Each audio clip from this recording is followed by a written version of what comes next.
BPSC maker के इस नए एपिसोड में आप सभी का स्वागत है।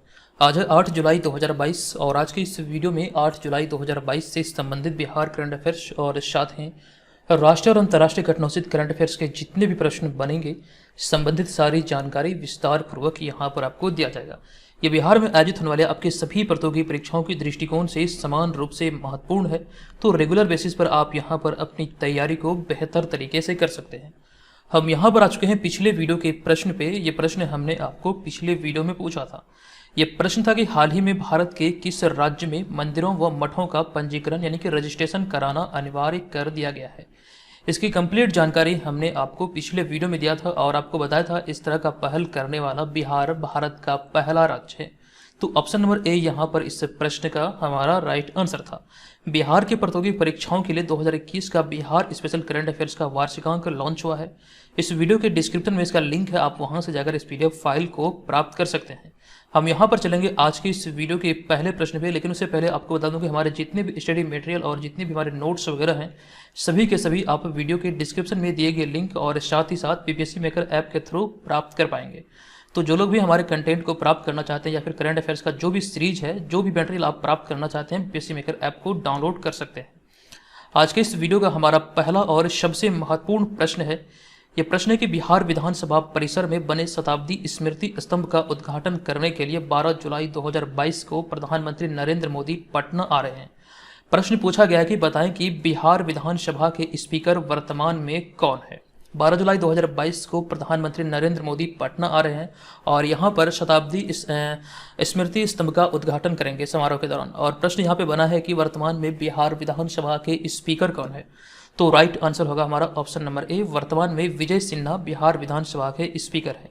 संबंधित सारी जानकारी आपको दे दूं कि बिहार विधानसभा भवन के 100 साल पूरा होने पर शताब्दी वर्ष समारोह मनाया गया है और इस अवसर पर 12 जुलाई को कार्यक्रम में प्रधानमंत्री नरेंद्र मोदी शामिल होंगे।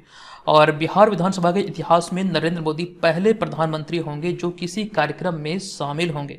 बिहार विधानसभा के दृष्टिकोण से देखा जाए तो भारत के प्रधानमंत्री नरेंद्र मोदी ऐसे प्रधानमंत्री होंगे जो विधानसभा कार्यक्रम में या फिर कह सकते हैं किसी भी कार्यक्रम में विधानसभा संबंधित पहली बार भाग लेंगे। ये जानकारी यहाँ से आपको ध्यान रखना है।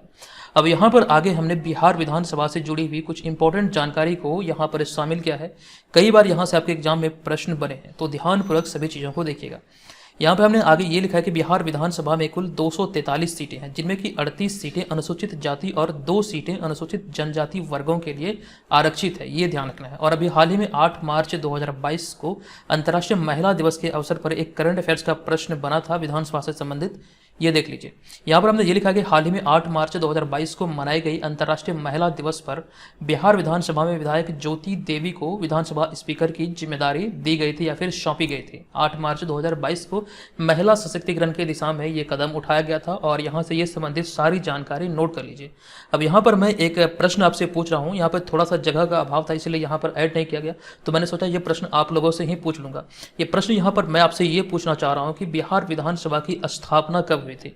आप लोग कमेंट करके एग्जैक्ट डेट बताइएगा कि बिहार विधानसभा की स्थापना कब हुई थी, जिसका भी हाल ही में शताब्दी समारोह मनाया गया है। तो आप लोग कमेंट जरूर कीजिएगा। अगला होगा यहाँ पर हमारा दूसरा प्रश्न। ये प्रश्न के हाल ही में स्टार्टअप इकोसिस्टम में बिहार को किस श्रेणी में रखा गया है। ये रैंकिंग अभी हाल ही में जारी हुई है और यहाँ पे आपसे प्रश्न पूछा गया कि स्टार्टअप इकोसिस्टम में बिहार को किस श्रेणी में रखा गया। राइट आंसर है बिहार को श्रेणी ए में रखा गया है। और यहाँ पर आपको जानकारी दे दूं कि हाल ही में वाणिज्य और उद्योग मंत्रालय के उद्योग संवर्धन और आंतरिक व्यापार विभाग ने वर्ष 2021 की यह रैंकिंग जारी की है और इस रैंकिंग के तहत स्टार्टअप के लिए तीव्र गति से तैयार हो रहे इकोसिस्टम में बिहार श्रेणी ए में रखा गया है। बिहार को श्रेणी ए में रखा गया है और इसमें 4 राज्यों में बिहार को प्रथम स्थान मिला है। ये यहाँ से आपको ध्यान रखना, श्रेणी ए में 4 राज्य हैं जिनमें कि बिहार को प्रथम स्थान मिला है। इस इकोसिस्टम की बात करें तो यहाँ पर इकोसिस्टम को तीव्र गति से बेहतर बना रहे जिन 4 राज्यों को 2021 की रैंकिंग में स्थान मिला है उनमें से बिहार के साथ आंध्र प्रदेश, मिजोरम और केंद्र शासित प्रदेश लद्दाख इसमें शामिल है। तो ये आपको यहाँ से ध्यान रखना है कि लीडर श्रेणी में, श्रेणी ए को लीडर श्रेणी भी कहा जा सकता है और ऐसे में बिहार को पहले स्थान पर आ गया। रखा गया है। बिहार में बात करें हम स्टार्टअप की, तो एक जानकारी आपको दे दूं कि स्टार्टअप को बढ़ावा देने के लिए बिहार सरकार ने अभी हाल ही में कह सकते हैं एक योजना लाया था, जो कि योजना का नाम था मुख्यमंत्री उद्यमी योजना, जिसके तहत दो प्रकार की योजनाएं थी, मुख्यमंत्री युवा उद्यमी योजना और साथ ही साथ मुख्यमंत्री महिला उद्यमी योजना। ये संबंधित सारी जानकारी यहाँ पर हमने आपको दिया था। यहाँ पर हम लोग चलेंगे पहले प्रश्न पे, थोड़ी सी जानकारी आपको देना था। तो पहले प्रश्न पे यहाँ पर ऑप्शन नंबर बी पे जब आप नजर डालेंगे तो रेणु देवी की बात किया जा रहा है। तो ऑप्शन में रेणु देवी है। तो आप सभी जानते हैं कि बिहार में वर्तमान में दो उप मुख्यमंत्री, एक तो है रेणु देवी और एक है तारकिशोर प्रसाद। जबकि अशोक चौधरी की बात करें तो वर्तमान में बिहार के भवन निर्माण मंत्री हैं अशोक चौधरी। वहीं पर बात करें नितिन नवीन की, तो वर्तमान में बिहार सड़क परिवहन एवं राजमार्ग मंत्री है नितिन नवीन। जबकि हम बात करें केंद्रीय सड़क परिवहन और राजमार्ग मंत्री की, तो यह है नितिन गडकरी। चलिए अब यहाँ पर हम चलेंगे आज के इस वीडियो के तीसरे प्रश्न पे, लेकिन उससे पहले बिहार से जुड़ी हुई कुछ बेसिक से फैक्ट है, आप चाहें तो इसे स्क्रीनशॉट लेकर याद रख सकते हैं। ये रिवीजन पर्पज से आपके लिए इंपॉर्टेंट होगा, स्क्रीनशॉट ले लीजिए। बार बार चीज़ों को देखेंगे तो आपको ये लंबे समय तक के लिए याद रहेगा। हालांकि ये सारे बेसिक से फैक्ट हैं, लेकिन है बहुत ज़्यादा इंपॉर्टेंट, कई बार आपसे एग्जाम में पूछा गया है। अगला प्रश्न यहाँ पर हमारा यह है कि हाल ही में कौन सी भारतीय महिला उत्तर अमेरिका स्थित माउंट डेनाली पर्वत पर पहुंचने में सफल रही है। हाल ही में ये चर्चे का विषय बना हुआ है, इस वजह से यहाँ पर हमने इस प्रश्न को शामिल किया है। डिटेल जानकारी हम लोग देखेंगे, लेकिन उससे पहले आपको बता दूं इस प्रश्न का राइट आंसर है ऑप्शन नंबर बी, यानी कि Kamya Karthikeyan. Option number B यहाँ पर इस प्रश्न का राइट आंसर होगा। तो हाल ही में मुंबई की कक्षा 10वीं की छात्रा काम्या कार्तिकेयन उत्तर अमेरिका स्थित सर्वोच्च शिखर माउंट डेनाली पर्वत पर पहुंचने में सफल रही है। ये 10वीं की छात्रा है और ये मुंबई महाराष्ट्र की रहने वाली है।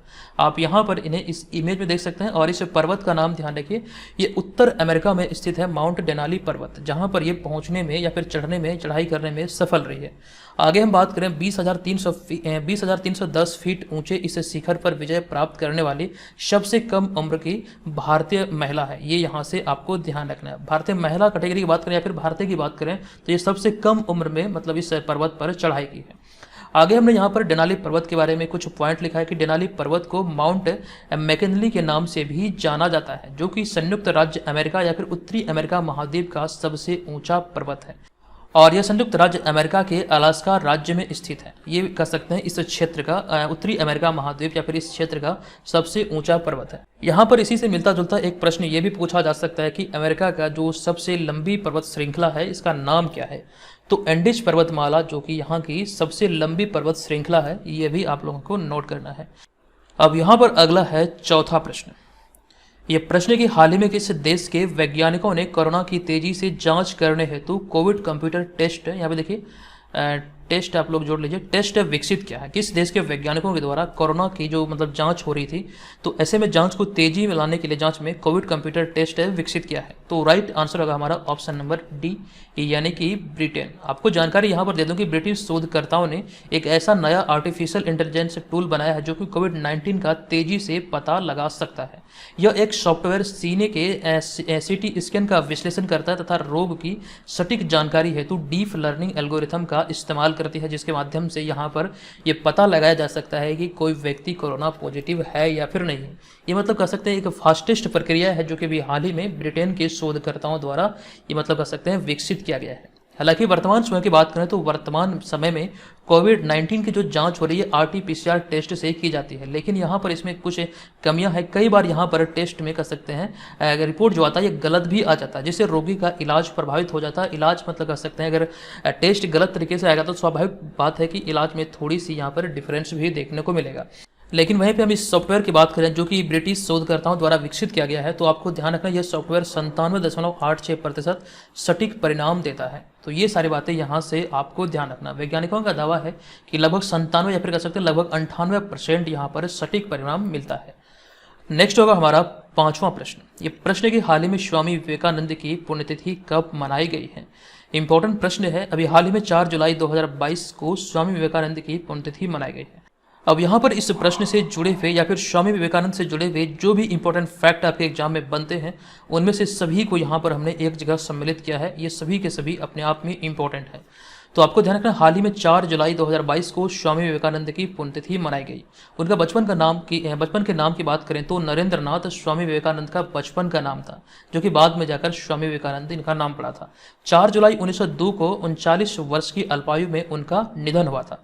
उनके जन्म की बात करें तो 12 जनवरी 1863 को कोलकाता में उनका जन्म हुआ था। 39 वर्ष की आयु में, एक कह सकते हैं अल्पायु में, उनका निधन हुआ था। स्वामी विवेकानंद की बात करें तो वे एक दार्शनिक थे जिन्होंने पश्चिमी दुनिया में वेदांत और योग के आदर्शों को फैलाया, और इसी कड़ी में जो अमेरिका के शिकागो में धर्म सम्मेलन आयोजित हुआ था, इससे जुड़ी हुई जानकारी भी यहाँ पर हमने आगे लिखा है, जो कि बहुत बहुत इंपॉर्टेंट है।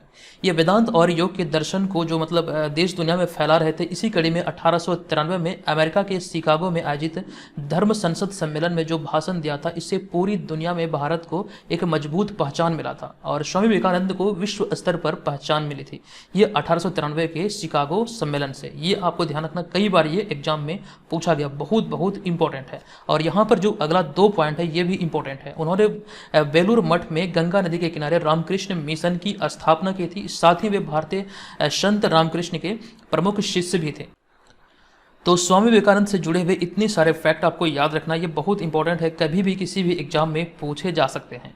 अब यहाँ पर आगे बढ़ेंगे और आपको जानकारी दे दूं कि बिहार स्पेशल करंट अफेयर्स का ये पीडीएफ है, और साथ ही साथ एक पीडीएफ और भी है जिसमें कि बिहार राष्ट्रीय अंतर्राष्ट्रीय सारे घटनाओं का सम्मिश्रण किया गया है। तो दोनों पीडीएफ अर्धवार्षिकी है, जिसमें जनवरी से जून तक के करंट अफेयर्स का संपूर्ण विश्लेषण सहित यहाँ पे प्रश्नों का संग्रह किया गया है। दोनों पीडीएफ का लिंक इस वीडियो के डिस्क्रिप्शन में है, आप चाहें तो वहाँ से इस पीडीएफ फाइल को प्राप्त कर सकते हैं, और साथ ही साथ आप इसे बीपीएससी मेकर ऐप के थ्रू भी मेंबरशिप प्लान के तहत इसे प्राप्त कर पाएंगे। तो अपनी सुविधा के अनुसार इस पीडीएफ को आप लोग जरूर डाउनलोड करें।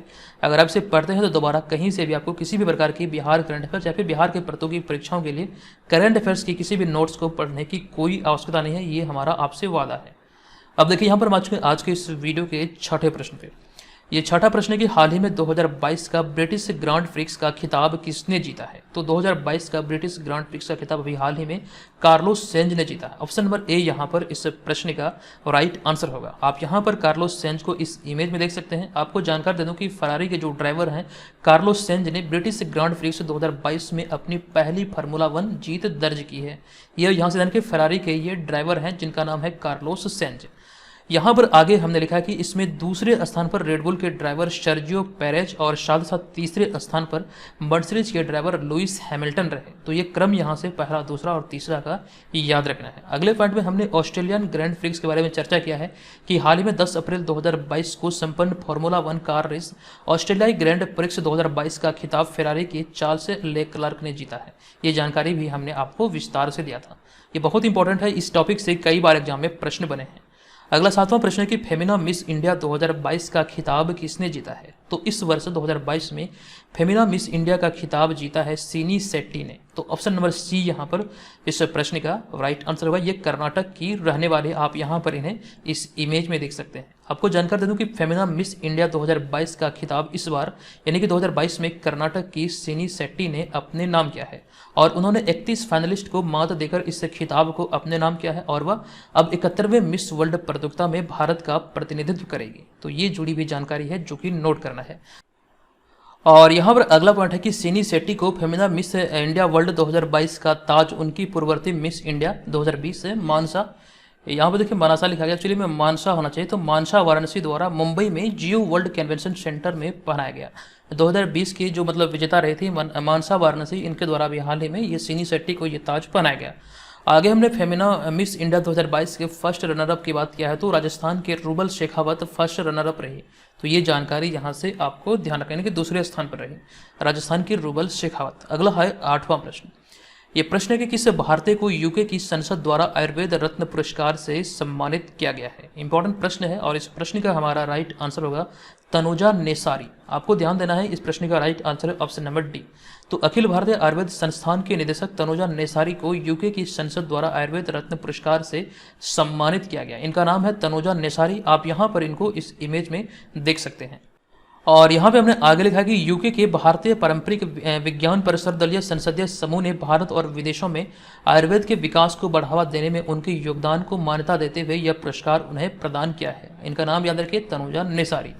हमने यहाँ पे भारत और यूके की चर्चा करते हुए एक पॉइंट ऐड किया है जो कि कई बार आपके एग्जाम में पूछे गए हैं। कोकण शक्ति और अजय वारियर युद्धाभ्यास जो है ये भारत और ब्रिटेन के बीच आयोजित होने वाले युद्धाभ्यास है। कोकण शक्ति और अजय वारियर ये एग्जाम में एनटीपीसी वाला एग्जाम में प्रश्न बना था यहाँ से, तो आप लोगों को ध्यान रखना ये दोनों जो युद्धाभ्यास हैं भारत और यूके के बीच आयोजित होता है।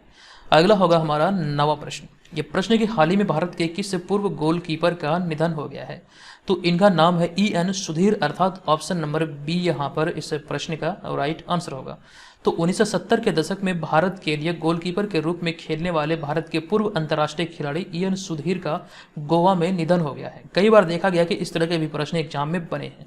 आप जो यहाँ पर इस इमेज में देख रहे हैं यही है EN सुधीर, जो कि भारतीय फुटबॉल टीम के पूर्व गोलकीपर थे। हमने यहाँ पे आगे लिखा कि 1972 में ओलंपिक क्वालिफायर में रंगून में इंडोनेशिया के खिलाफ अंतर्राष्ट्रीय खेलों में इन्होंने कह सकते हैं पदार्पण किया था। इनका जो मतलब कैसे डेब्यू हुआ था ये रंगून में इंडोनेशिया के खिलाफ 1972 में अंतर्राष्ट्रीय खेलों से हुआ था। 1973 के मर्डेका कप में राष्ट्रीय टीम और 1974 में एशियाई खेलों का मतलब जो टीम था इसमें मतलब कह सकते हैं ये हिस्सा रहे थे EN सुधीर। अब यहाँ पर अगला है 10वां प्रश्न। ये प्रश्न कि हाल ही में pokerbazi.com ने अपना ब्रांड एम्बेसडर किस अभिनेता को बनाया है, राइट आंसर होगा शाहिद कपूर। आपको डिटेल जानकारी दे दूं कि पोकर प्लेटफॉर्म pokerbazi.com ने अभिनेता शाहिद कपूर को अपना ब्रांड एम्बेसडर बनाया है। अब यहाँ पर इनका एक अभियान है जो कि आपको यहाँ पर ध्यान रखना कि दरअसल pokerbazi.com ने अपना नया ब्रांड अभियान, इस अभियान का नाम है you hold the cards, launch किया है और जिसमें कि ब्रांड एम्बेसडर अभिनेता शाहिद कपूर को नियुक्त किया गया है। तो इसी अभियान के लिए इन्हें नियुक्त किया गया है शाहिद कपूर को। अगला है 11वां प्रश्न। ये प्रश्न कि हाल ही में 2022 से मलेशिया ओपन पुरुष एकल खिताब किसने जीता है। 2022 से मलेशिया ओपन पुरुष सिंगल का जो खिताब जीता अभी हाल ही में विक्टर एक्सेल्सन ने जीता है। तो ऑप्शन नंबर ए यहाँ पर इस प्रश्न का राइट आंसर होगा। ये डेनमार्क के रहने वाले हैं विक्टर एक्सेल्सन। पुरुष एकल विश्व नंबर 1 डेनमार्क के विक्टर एक्सेल्सन ने जापान के केंटो मोमोटो को हराकर अपना पहला मलेशियाई ओपन का खिताब जीता है। ये ध्यान रखें विक्टर एक्सेल्सन इस प्रश्न का राइट आंसर होगा।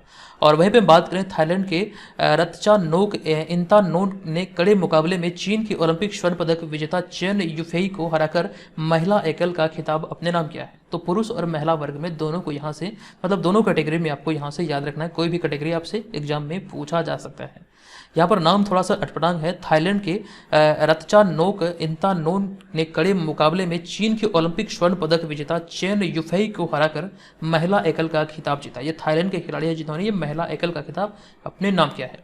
नेक्स्ट होगा हमारा 12वां प्रश्न। ये 12वां प्रश्न कि हाल ही में किसे Microsoft partner of the year award 2022 मिला है, तो राइट आंसर होगा HCL टेक्नोलॉजी, अर्थात ऑप्शन नंबर सी यहाँ पर इस प्रश्न का राइट आंसर होगा। HCL टेक ने health care life and sciences के लिए Microsoft partner of the year award और साथ ही साथ 2022 UK Microsoft partner of the year award जीता है। तो ये यहाँ से ध्यान रखें। HCL की स्थापना की बात करें तो HCL कंपनी की जो स्थापना हुई थी 12 नवंबर 1991 को, जो इसका मुख्यालय है ये नोएडा में स्थित है। तो ये सारी जुड़ी हुई जानकारी है जो कि यहाँ से आप ध्यान में रखेंगे। अब देखिए यहाँ पर हम चलेंगे आज के इस वीडियो के प्रश्न पे। आज के इस वीडियो का हमारा यहाँ पर जो प्रश्न है ये बहुत इंपॉर्टेंट है। जो जुड़ी हुई जानकारी है सभी को आप लोग कमेंट करेंगे। तो प्रश्न है कि हाल ही में नाटो शिखर सम्मेलन 2022 का आयोजन कहाँ हुआ है। आप चाहें तो यहाँ पर इस प्रश्न के बारे में विस्तृत जानकारी हमारे साथ साझा कर सकते हैं। तो दोस्तों आज के इस वीडियो में इतना ही। मिलेंगे नेक्स्ट वीडियो में, तब तक के लिए धन्यवाद। जय हिंद।